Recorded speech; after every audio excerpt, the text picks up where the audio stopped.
The Why Me Project, an exclusive presentation of Faith Strong Today. Over the years of doing this, Holly, and we're coming up to 7 years, we have artists and authors and athletes, a lot of people who are also doing amazing things with not-for-profit organizations. And we have talked to all different kinds of individuals a part of not-for-profits, but I think this is a first. I think. Do you think? I think. I was trying to think of, especially with the talk of persecution and everything else, it might be one or two. So, yeah. Myself personally, I've never spoken with Gary, but I'm very excited for it. I am too. We're going to dive into the life and times of Gary. We're going to dive into some incredible projects that he is working on. One in particular. No spoiler alerts quite yet, though. I'd be remiss to not mention Gary Stagg, my friend. How are you? I'm good. Thank you very much. We like to ask the skill testing question, Gary, because we never know where it's going to go. And that is, who are you and where did you come from? Well, I actually, my name is Gary. Obviously, you've said that already. I live in Mississauga, Ontario. Have lived there for the past almost 28 years. Moved from Ottawa area to Mississauga back in 1996. So I've been a pastor most of my life. And until about 8 years ago when I took over the leadership of Open Doors Canada. And that's because, you know how God works. We just sometimes something that's in your heart, something that grows. About 25 years ago, I picked up a piece of literature from Open Doors Canada. And it was a prayer calendar, basically giving a prayer point for every day of the week. And so as I was reading this, I was like, I have to confess that I did not know that Christian persecution was even a thing back, 25 years ago. And I think it does still come as a surprise to many people. When we're exhibiting, sometimes we get some, especially younger people, come up and they read the tagline or something and they're like, Christian persecution, really? Is that really a thing? Well, that was me 25 years ago. And I was a pastor. And so I thought, man, this is important stuff because I know how important the body of Christ is to God. He places great emphasis on the body, right? And that has to have implications for us because it's not just a local church body. It's the global body of Christ. And so I thought, I got to pay attention to this. So I kept talking to my church about it, keeping the needs of the persecuted church in front of them. And I eventually took a trip into a restricted country with Open Doors Canada. And through my connections over the years, I think what happened was that when they were looking for a new director, they thought, what about that Gary Stagg guy? He seems to be really engaged with this ministry. And so they reached out to me and it just seemed to be the right time for me to do that. And so here I am. Amazing. Now, you were a pastor, you said before this. Has faith always been a part of your life, or was there a come to Jesus moment that you can share with us? Well, I grew up in a home where I grew up on the East Coast in Newfoundland. Oh, and nice. When I was growing up, it was the school system was like a denominational school system. That's just the way it was while I was there. And so I went to a school that was associated with an evangelical church. And because of that, I was exposed to the gospel from a very early age. My parents weren't professing Christians. And so it wasn't, reinforced at home. But there were times along the way where, we would have chapel and services at the school where, I would put up my hand to say, yes, I need that relationship with Jesus, but it never really stuck, But I grew up knowing all about it. Yeah. I went off to university in St. John's Memorial University, and I studied education. In my last year there, I went through a time of searching, and it took me back to those roots. And so I gave my life completely to the Lord at that time. And so the miracle of miracles, somebody that comes to Jesus in university, I think it's usually the other way around. But my story, you know, I reversed it. I came to Jesus while I was in university, and so for that final year, I was a Christian for that most of my final year in university, and got really plugged into the church and just became involved in so many different areas of the church. And there were some elder people in the church that I really respected, and they kind of spoke into my life and said, you know, have you ever thought about going to Bible college? And I was like, no, I never thought about it. I don't want to be a pastor. No. Yeah. Said, no, you know, just think about it, you know? And so as I thought about it, prayed about it, I really did feel the Lord telling me to go to Bible college. And at that time, I thought I was only going just to learn more of the word. You know, let's give it a year so I can really immerse myself in scriptures and learn everything. And, you know, as God leads, it was during that first year that he placed a call in me for pastoral ministry. And so right out of Bible college, I had my position, a pastor from Montreal who came to the Bible college and interviewed people and hired me. And as soon as I left Bible college, I moved to Montreal and started my ministry there. Oh, wow. I From mean, Newfoundland to Montreal. Yeah, you usually hear of pastors who are like, oh yeah, I grew up in the faith and I knew that I wanted to be a pastor since day one. And I mean, it takes a lot sometimes. I mean, that's definitely one of those callings. Like I feel as though when it comes to school, I'm like, oh, I want to be a doctor. Oh, I want to be a fireman. To be a pastor is like, no, that's a legit calling because it's a lot of work. Yeah. And it's tough. It's tough stuff, you know, when you're dealing with people's lives, and it's people, you know, often, I think they say it in jest, hopefully, but they say, you know, you guys only work one day a week. Wait, hold on. So that's not true? Oh no. That's why you got out of what you were doing to work for Open Doors Canada, because it was only a 5-day-a-week job rather than an 8-day-a-week job being a pastor. Yeah, that's more like it. Yes. Yeah. Oh, sure. amazing. Yeah. I can only think of the culture shock too. Like, not only are you new to the faith and still, you know, obviously very on fire and wanting to serve God, but you went from Newfoundland to Montreal, and every province and territory has their own culture. But were there things that you thought, oh, why am I being sent to Montreal? Beautiful place, but it's just so different. It was beautiful and I loved it. And it's the kind of place that kind of gets into your blood, you know. It's just like I could move there again tomorrow, you know. Yeah. It was beautiful. But I think when it comes to ministry, it's really not so much a geographical thing as it is a people thing. Yeah. Because I moved from Montreal. I was there for several years. I got married. And in the same year that I got married, we moved from Montreal to Regina, Saskatchewan. So that was another complete change. No kidding. And, you know, I mean, I look back on that time, and that was just as precious as Montreal was. Yeah. We loved living in Regina. We loved the people. And that's what it really gets down to ultimately, I think, is that it's people, right? You know, and that's what ministry is all about. And so we were in Regina for about 3 years. And then we worked for a senior pastor there who resigned, left the church. And back in those days, part of our tradition was that, you know, it was a clean sweep. So we ended up back in Ontario. Oh, my goodness. And we're in the Ottawa area and in the city of Ottawa until moving to Mississauga.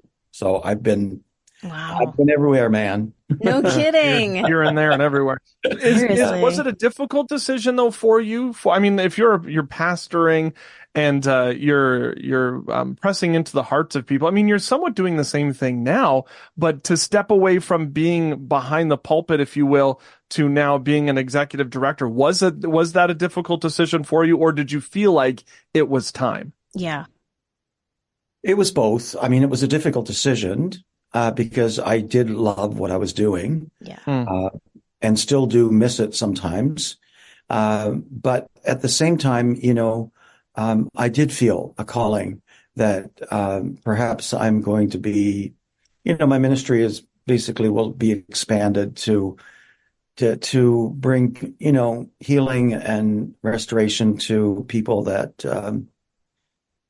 desperately need it, obviously, right? And also now I get the privilege of not working in just one denomination. I get the privilege of working with multiple denominations. I speak in all kinds of different churches.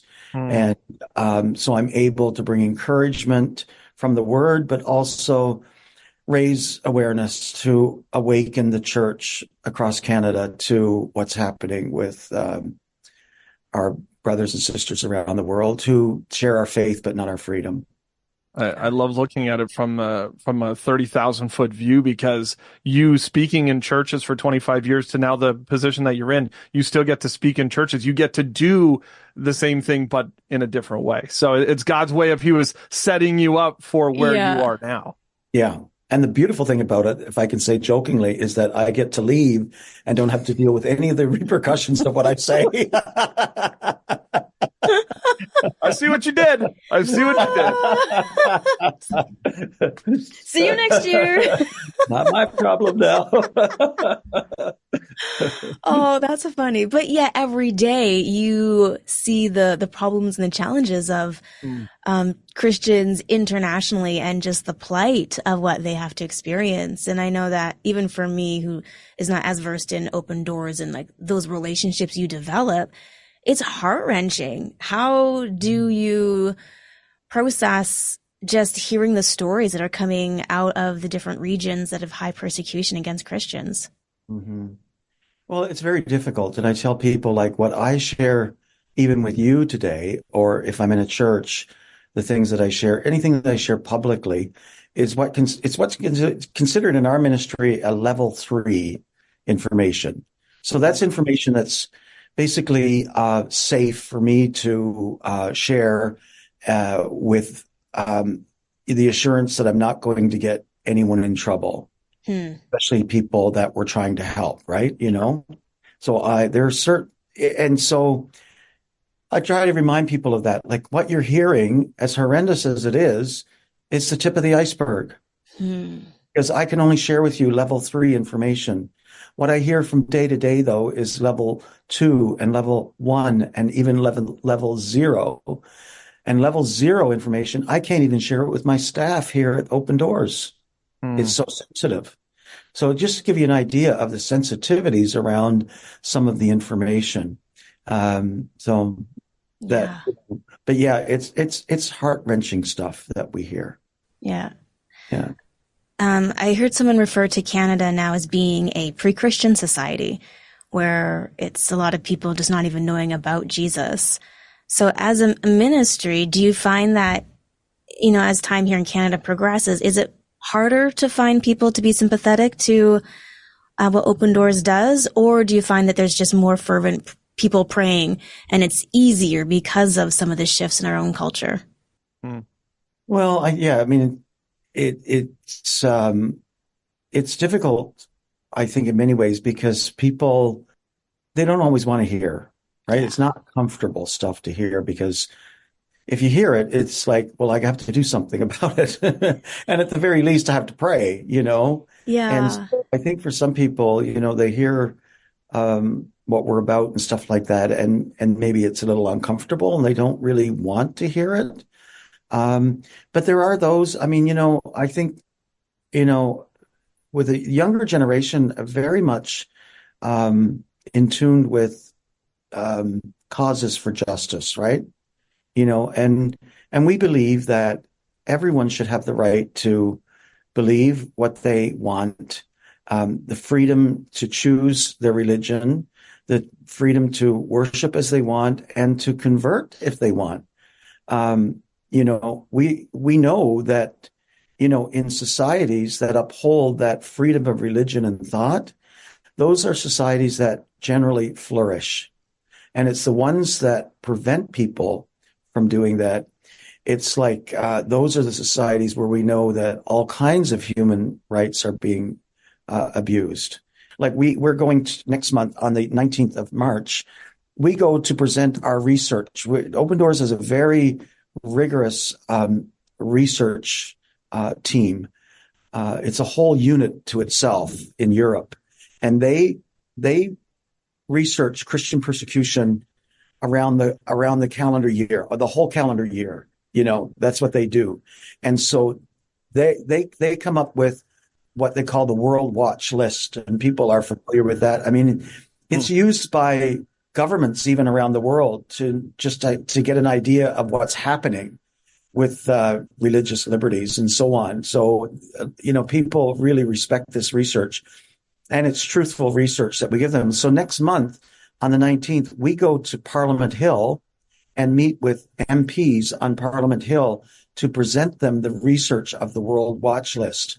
We have MPs from all different spectrums, religious spectrums, that come to that, because they too know that this is a fundamental right for anyone to be able to believe what they want, to have freedom of religion and freedom of thought, right? And so last year we had 44 MPs that signed up to come to our meeting and for a luncheon that we put on for them. And that's so encouraging, that we're able to advocate for our brothers and sisters around the world, even in our houses of parliament. And that happens in parliaments around the world, like in the UK and France or wherever. It's just happening all over. So the message is getting out. Yeah. I'm glad that you had brought up I'm glad you brought up the research thing, though, because I was curious as to, I saw the list that was released of the top 50 countries, most persecuted countries, and you said there's research involved. How do you guys figure out, or how do you decide what is considered, top 3, top 5, top 10? Well, it's based on scores. So, out of a score of 100. So scores are assigned, and it's done in country. It's done on like desk work as well, but in the country, talking to a segment of people within the country, they fill out questionnaires and all of this stuff. So there's a methodology that's that we have. It's a book that explains our methodology. It's 100 pages long. If you like me to go through it right now, I can. Oh, sure. I got a pen and paper, taking notes. But no, it just basically, it measures the pressure and the violence. Yeah. We call it the smash and the squeeze. That's how we refer to it. And so we have scores for pressure. So that basically measures the pressure on a Christian in their private life, their family life, their community life, their national life, and even in their church life. Because oftentimes, there are other more traditional religions that will persecute Christians, say, if they're of an evangelical slant or something, And so we measure those 5 spheres of life, and then there are scores that are assigned to them. And then we also score separately for violence, because oftentimes people think that, when they think of Christian persecution, they automatically jump to violence, right? The image that comes to their mind is like violence towards Christian. Yeah. But oftentimes it's really, in some cases that is true. And it's growing. Violence against Christians is growing. But for a lot of it, it's just the squeeze on people. It could be simply because you're a Christian, you can't get a proper job. You're relegated to the very lowest rungs of society. You're left to picking up garbage on the street. Yeah. Or your children may not be able to get decent education, only because you carry the name of Christian. That's the squeeze, right? Mm-hmm. So they're not being brutalized or anything like that. But then there is the smash. And so in places like what's happening in India and some places, you've probably heard of Manipur State and the things that happened last year there and the brutality towards Christians. We're seeing a significant rise in violence in sub-Saharan Africa against Christians. And so it's getting back to your question, brother, sorry, I get carried away. I'm here to learn. Yeah. we measure, we measure the smash and the squeeze. Yeah. And basically then it's scored. And then if you want to know, the number one place in the world now where it's most dangerous to live as a Christian would be no surprise to you. It's North Korea. And North Korea has been on there every year since 2002, with the exception of 2022, where they were upended by they switched places, I think, with Afghanistan for that 1 year. And that's the year when the Taliban took over in Afghanistan. And so that all factored into the scores and the research with all that was happening to Christians in that particular year. But then right away, they went right back to being number one, just absolute brutal place. If you're found to be a Christian in North Korea, if you're even found caught with a Bible, it could mean death, but it will absolutely mean, at the very minimum, you and your whole family will be sent to a brutal labor camp. There's definitely lots of things that we could sit in and just feel really bad about it, but we aren't helpless. We have an incredible God that we serve, and this is a reality. So what do you say to the North American church when they get this kind of information and it's hard to swallow? And sometimes you feel powerless. So what would your advice be when people see this? How to respond? What is our response?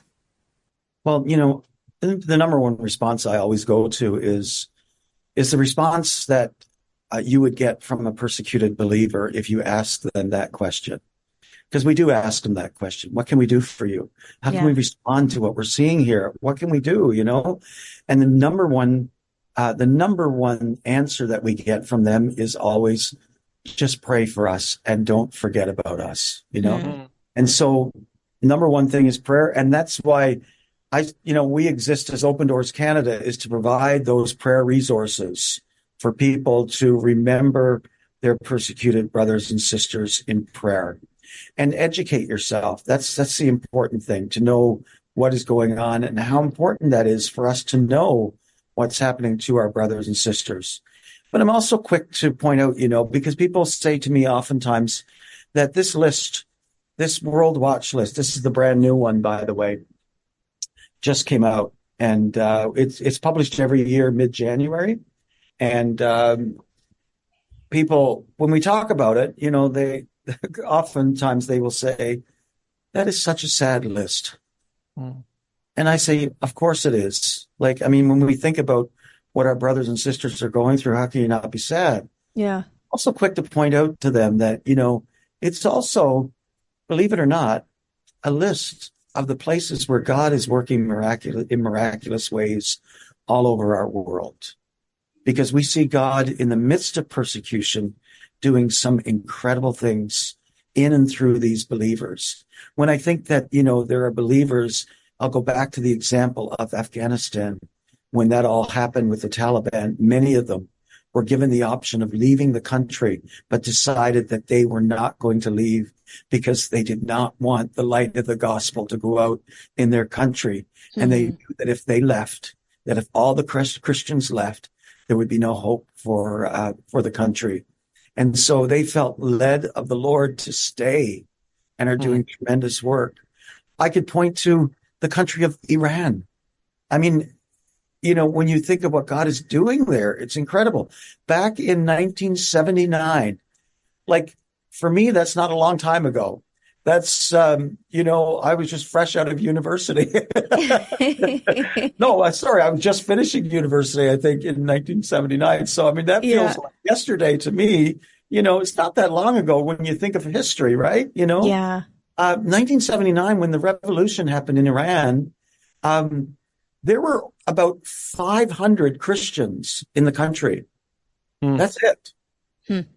Now, missiologists today all agree that there is likely in excess of 1 million Christians in Iran today. Oh, wow.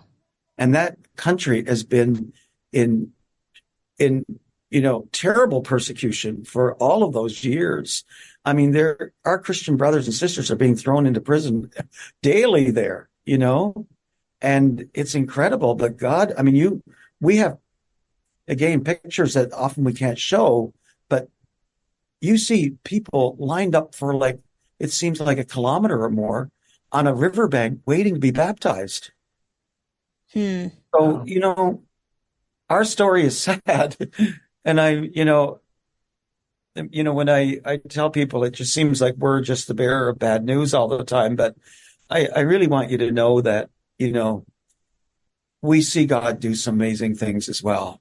And what a joy that is to be able to walk with these brothers that are, under so much persecution, but to understand that even in the midst of persecution, and even despite persecution, God is at work, and seeing his hand move so mightily. I was really moved when I was in India back in 2017. And we were there as a bunch of leaders, executive directors from different countries, Western countries. And we were asked to go to this prayer meeting. It was a bunch of volunteers, Open Doors volunteers in the country of, in India. When we walked into the room, there was 1,200 people that were there for the prayer meeting. Oh, wow. And we were like, okay, this is impressive right off the bat, because call a prayer meeting in Canada. If you got 12, you'd be like the miraculous has happened, but 1,200 people. And during this time, at one point, they asked if they could pray for our countries. Yeah. It was amazing. I had my phone and I felt kind of bad doing it in a way, but I'm like this videotaping because I'm at the very front row. I don't want to turn around and do it. So I'm putting the camera up like this. I said, while they were praying for Canada, I had to tape it. They were just weeping before God, calling on God for the country of Canada. And I thought, when have I wept for Canada? When have I prayed that earnestly for you? But yet here are these believers that work with persecuted Christians day in and day out, and they're praying for us. I mean, I just can't describe the feeling. Yeah. Moving that was. I've said it before. We're soft when it comes to us in Canada. I mean, we use thousands of people waiting to get baptized. There are people who will walk miles upon miles for church service, and a church service will be 5 hours, and we're 45 minutes in, looking at our clock, waiting to go and do lunch at Swiss Chalet. I mean, we're so soft. And that church better be air conditioned. Yes. Yeah, right. And I need comfy pews. And that baptistry better be heated. Can't be cold. Oh my goodness. Well, as we are soft. Let's face it, Yeah. Well, as we wrap our time up, this is the Why Me Project podcast. And just hearing you speak, you seem to be like the most expert reframer of situations. So I'm curious, as you think about your life and all the things that prepared you for this particular phase of life, was there a moment where you asked, why me? And then what helped you out of that season? I think I ask that question almost every day. Why me, God? Why? I mean, because I do feel incredibly blessed. And I feel like I don't deserve this, I don't deserve the blessings that God has placed on me. I think that, not to overthink it, not to even overthink, the calling of God and so on. It's just allowing God to go before you and letting it unfold and just being open and available to step through doors when he opens them. And even sometimes when you're not quite sure, but you're you just put that foot in front of the other, and God somehow is in it, and he just works it all out. I mean, there are times when we do misstep and so on, but yet we serve a God who can even take those times and turn them into something good for us, right? So I don't know if that answers your question or not, but it does. Oh, good. Because I even forgot the question. Before we do go, though, I would be remiss, and I know that prayer was one of those things that you had mentioned, but if we wanted to get involved with what Open Doors Canada is doing, is there specifics maybe that we can do to get involved, whether it's prayer or finances or? Yeah. I mean, all of the above. You can, I would just say, skip over to the website, opendoorscanada.org, opendoorscanada.org. And there's no end to the resources that, you can text the word pray to a number, and I don't have that number in front of me, but you can text and get texts like every couple of weeks. You'll get a text probably, and it's an urgent request from believers somewhere in the world who are just asking people in Canada to stop now and just pray. And you can do it while you're driving. You can do it, just take a minute and pray for that need and just say, God, intervene in that situation right now. And as God moves on the hearts of people, and would lead people to give, then, we're certainly open to that as well, because in order to help these brothers and sisters, it does take resources, right? Let's face it. So, but I always remind my team, first and foremost, you're not fundraisers, you're prayer raisers. And as we pray, I believe God works on our hearts and moves us to give. That's good. OpenDoorsCanada.org, at Open Doors Canada on the socials. Gary, this is great. I'm so glad that we could probably talk for hours, and I still have millions of questions, but appreciate you taking some time today and sharing your heart. You're welcome. Pleasure. Anytime. Back in 1995, one of the biggest Christian singles of all time from a group by the name of DC Talk, a song called Jesus Freak. Yes. And then so good. 4 years later, they did a Jesus Freak book, which talked about some of those who had been martyred. And I remember that out of the 3 books that I've ever read in my life, that being one of them that I just couldn't put down. And having the conversation today really brought me back to learning about what it was to die for your faith and, the persecution side of things. Yeah, and I think Rebecca St. James also did one, like sisters. Okay. Who were also being martyred around the world. Sure. And so I remember reading both. Yeah. And I mean, it's just the stories sometimes would leave you just speechless. And you're like, this is happening in our day and age. And yes, it is. And I got mad because they got my coffee order wrong at Starbucks. I know, it puts things into perspective. And then it made me think, how am I treating people around me? So I felt very convicted. And even when I think of the stories, I also feel very convicted. So. No, but it's one of those things that we don't think about. It's not top of mind. Yeah. But yet every day there are people who are literally surviving. Yeah. But for their faith. In a lot of ways, they're thriving, as Gary had mentioned. For sure.